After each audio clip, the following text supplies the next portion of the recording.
In the heart of New York City, amidst chaos and confusion, a firm, authoritative voice rings out like a bell, cutting through the noise.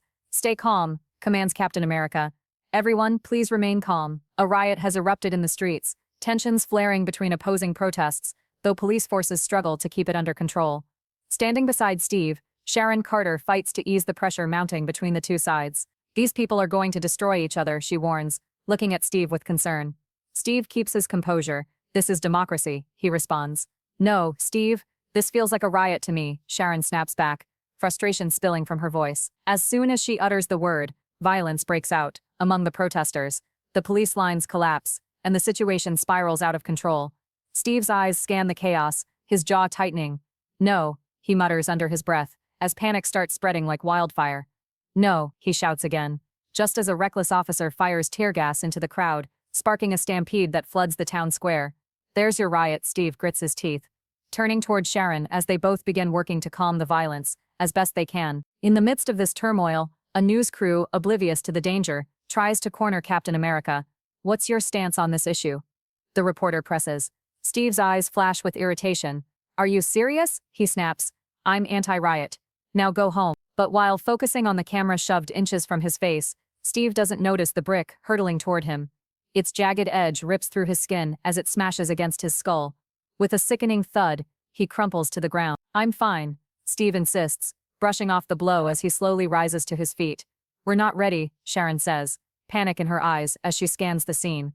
"It's not stopping," she adds desperately. "That's exactly why we're here." "It's our job," Steve replies with steely determination. Yet, as they look around at the rising chaos, the same question forms in both their minds. "How?" Sharon whispers. "How do we stop this?" Captain America stands silent, his jaw clenched. He has no answer. Meanwhile, far away in the icy depths of Antarctica, a secret strike team approaches an abandoned fortress. Inside, trapped since 1942, lie their targets, men and women kept alive through Nazi experiments involving super serum technology perfected by the original Red Skull. The team leader addresses his soldiers. They've been cut off from the world all this time, preserved by science gone mad. Then, unveiling her scarlet face, Sin, the Red Skull's daughter, breathes deeply. Her crimson skin gleams as the bitter wind carries the scent of her pride. "Smells like fortune," she growls. "Wipe them out," she commands. And her soldiers open fire without mercy, slaughtering the scientists and soldiers guarding the chamber. Consulting an old journal, Sin grins wickedly. "Dad's journal says it's right here," she sneers. With superior technology, they slice through the fortress door like paper. Sin kicks open the vault, and inside, resting at last, is the object of her obsession. "My God," she whispers, staring at the ancient hammer encased in ice. "This hammer, it's flawless." A soldier hesitates. "Ma'am," he warns. The Red Skull tried to lift it, and failed. Sin's eyes darken as she takes another step closer. "Why do you think it's meant for me?" the soldier asks. She smiles as if possessed. "Because I dreamed it," she breathes. "I killed Captain America with this hammer, became queen of the world, and everyone feared me." One of the scientists begins reading from the Red Skull's journal aloud. "And he who shall be worthy will wield the hammer of Scotty." Sin savors the name like a dark "Scotty," she whispers, lips curling. "Perfect. It's time." Her fingers reach for the handle, but before touching it, a surge of energy blasts from the weapon. Sin tries to cry out, but no sound escapes her throat, as mystical power explodes from the ancient wood. When the radiant glow fades, her soldiers gasp at the sight before them. Sin stands clad in archaic armor, hammer in hand as if it's always been hers. "Behold," she growls in a deep, commanding voice, "I am reborn." Her eyes narrow with fierce resolve.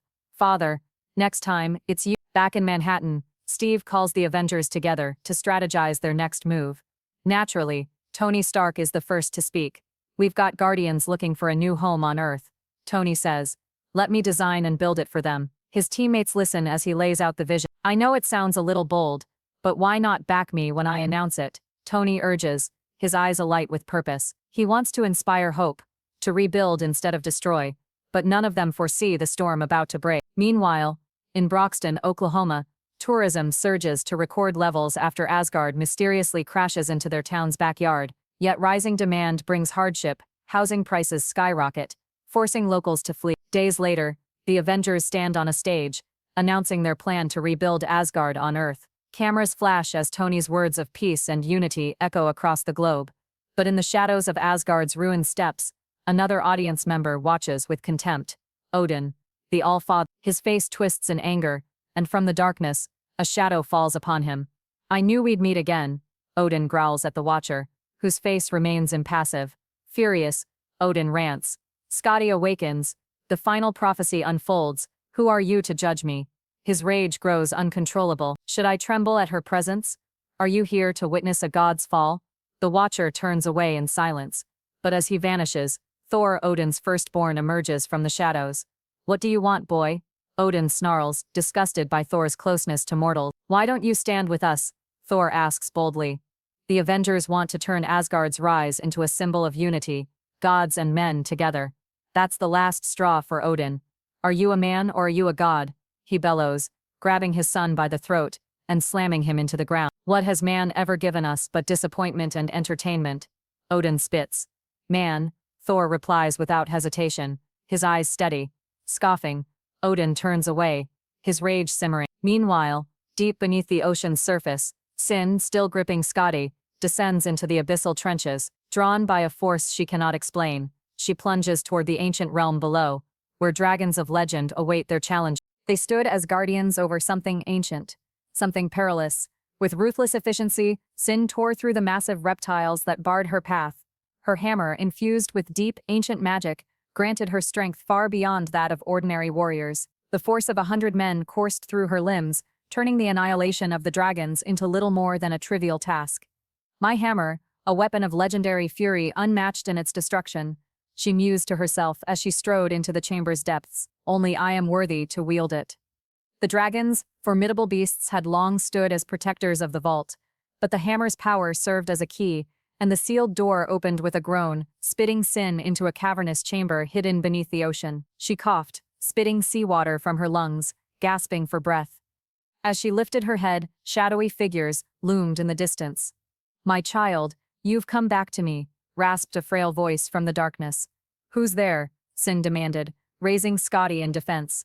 Show yourself. But when the dim light fell across the figure, Sin's tone softened and wonder replaced her caution. Father, she whispered.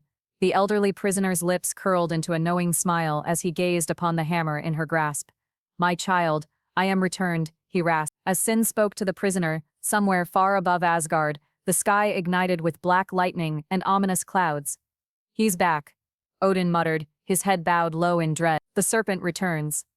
That same night, the Asgardians held a grand feast in honor of the Avengers for their support in rebuilding the Golden City. Yet the celebrations came to an abrupt halt when Heimdall's voice rang out through the halls. Thor has returned, the all-seeing warden bellowed. He is coming soon. Odin, his expression darkened, rose from his throne. My children, he declared, our time here is over. Gather at the World Tree. We are going home. His eyes burned with anger as he issued the order. Thor desperately pleaded for him to listen, but Odin's mind was already made up.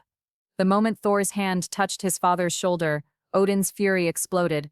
Enough, the All-Father thundered, his hand whipping out to slap Thor to the ground. The Avengers looked on in shock as their friend hit the floor hard. Thor summoned every ounce of his godly power, channeling it through his hammer in a desperate attempt to force his father's attention.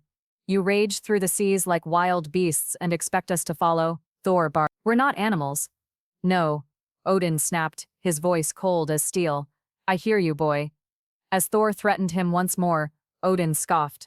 Drop it, he commanded, and instantly, Thor's hammer crashed to the ground, its weight unbearable for any god to lift. With ease, Odin overpowered his son, hurling him down repeatedly until the younger god could no longer stand. Bring my son to the World Tree now, Odin ordered, his fury unrelenting, as he strode out of the hall. One by one, the Asgardians followed without question, their expressions grim as they obeyed their king's command. Without hesitation, Odin reopened the Rainbow Bridge, leading his people back to their home among the stars, forsaking the mortal realm forever. He knows, Strange muttered to himself as he walked beside another elder. He knows how our presence can shake the very foundations of the world. Sin's eyes gleamed with hunger. Do we face this alone? She asked. I now summon the worthy, the dark All-Father intoned with ominous finality. From the depths of space, objects screamed toward Earth, landing with terrifying precision across distant regions. Their purpose remained unfathomable to any human observer. What? What just happened? A frightened voice cried from the ruins of Asgard. Did the gods abandon us? Captain Spider-Man's voice trembled. Steve Rogers turned to his fellow Avengers, his jaw set. We're on our own, he growled. Back in Asgard, Odin and his kin bathed in golden light, their power radiating from every limb. Using his boundless might, Odin reconstructed their homeworld before their eyes. There's no time to waste, Odin barked. The inferno coming for Earth will burn us as well. The shining city is ash. We are a people forged for war. Odin proclaimed, only one god sees through my guise. Earth. Asgard. All 9 realms are ours to guard. Thor, calling out to his father, challenged him. We stand to protect, not to cower, he cried, confronting Odin's retreat into fear. But Odin's answer was swift and brutal. Chain Thor immediately, he commanded coldly. Thor was dragged away to the dungeons as he continued shouting to his fellow gods. We were brave once, worthy once. Turning back to his subjects, Odin's eyes blazed. The serpent has returned, he warned. The world we shaped takes a violent form. We rise against it, purge Midgard from its shadow. We will reclaim the earth once and for all. Meanwhile, on Earth, the Juggernaut spent his evening in prison, enjoying his routine workout. Without warning, something from the stars tore through the sky, crashing down with catastrophic force. The walls of his cell exploded outward, sending debris flying. What the hell? Juggernaut muttered, picking himself up from the rubble. In the debris, something caught his eye. Amid the wreckage, a smoking hammer jutted from the earth like a sentinel watching him. Oh, anybody else hear that? He growled as he reached for the weapon. The hammer, sensing its rightful bearer, responded in dramatic fashion. Juggernaut hoisted the weapon high above his head. An ancient roar echoed through the chamber as power surged through him. Where Juggernaut once stood, now stood Kurth, the breaker of stone drawn back to life by the hammer's call. Without a word, he swung the mighty weapon down, splitting the prison island in two with a force that left no doubt of his strength. Elsewhere, Steve Rogers addressed his team with icy resolve. We'll divide and conquer, he ordered. We split the world into zones and deploy squads to handle incidents. His eyes steeled as he surveyed his comrades. Keep the peace, Avengers. Stay safe, he commanded. But the order was interrupted when the Fantastic Four radioed in. There's another crater in the heart of New York, Reed Richards reported.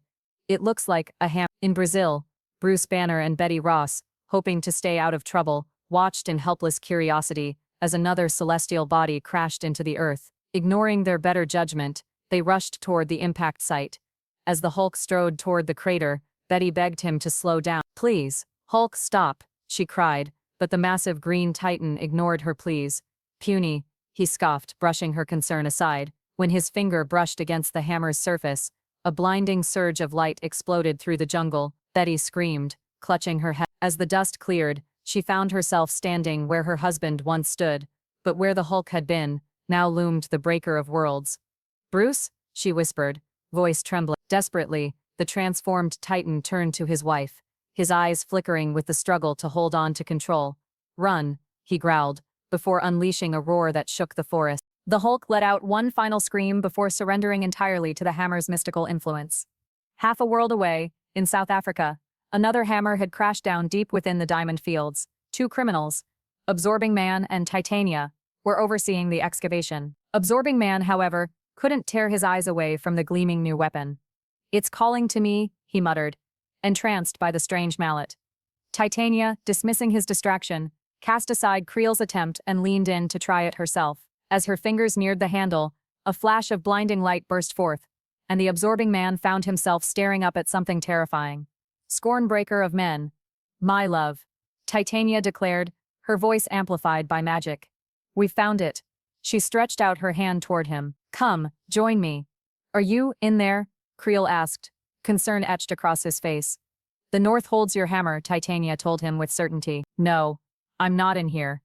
At least not alone, Creel murmured, before a bone-chilling voice cut through the air, speaking to every hammer wielder across the globe.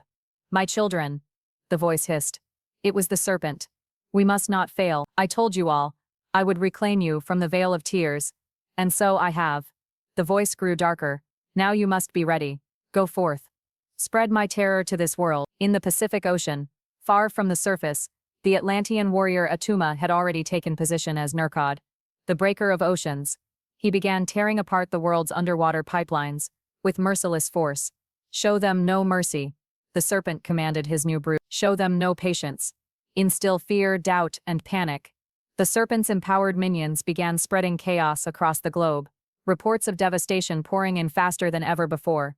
The Avengers, stretched thin, stood little chance of containing the disaster. Meanwhile, with Sin, his firstborn daughter, by his side, the serpent marshaled an army of Nazi mechs. "Hail the serpent! Hail the All-Father!" she cried as she rallied her troops, preparing for a worldwide rampage. Within hours, their forces launched a full-scale assault on the United States Capitol. The world trembled as the Earth found itself plunged into a terrifying war against forces beyond comprehension. Where are the heroes? Who's coming to save us? News reports screamed into the void. This is not a drill. People, Avengers, assemble. Steve Rogers shouted across all networks, but silence was all that answered him. Save the people first. Bucky Barnes barked, hefting the iconic shield. Save everyone. Though the world still regarded Steve as Captain America, it was Bucky who bore the official title now. Strapping the shield to his arm, he charged into battle, flanked by Black Widow and Falcon. He pushed forward with the courage of his predecessor fueling his every step. Washington was in flames. The Nazi attack, orchestrated by Sin, had struck with terrifying precision. The Capitol was defenseless against the onslaught. Bucky watched as Sin stepped from her Nazi mech, gripping Scotty her ancient hammer. "Who the hell do you think you are?" Bucky roared at her. Sin grinned, eyes ablaze. "I've waited my entire life to kill you," she hissed. "Take a number," the Lady Captain America spat back. Bucky scanned the battlefield, desperate to evacuate civilians before the carnage worsened. But as he led his guard down a street, Sin lunged at him. With a sickening crack, her hammer collided with Bucky's shield, vibrating with otherworldly force.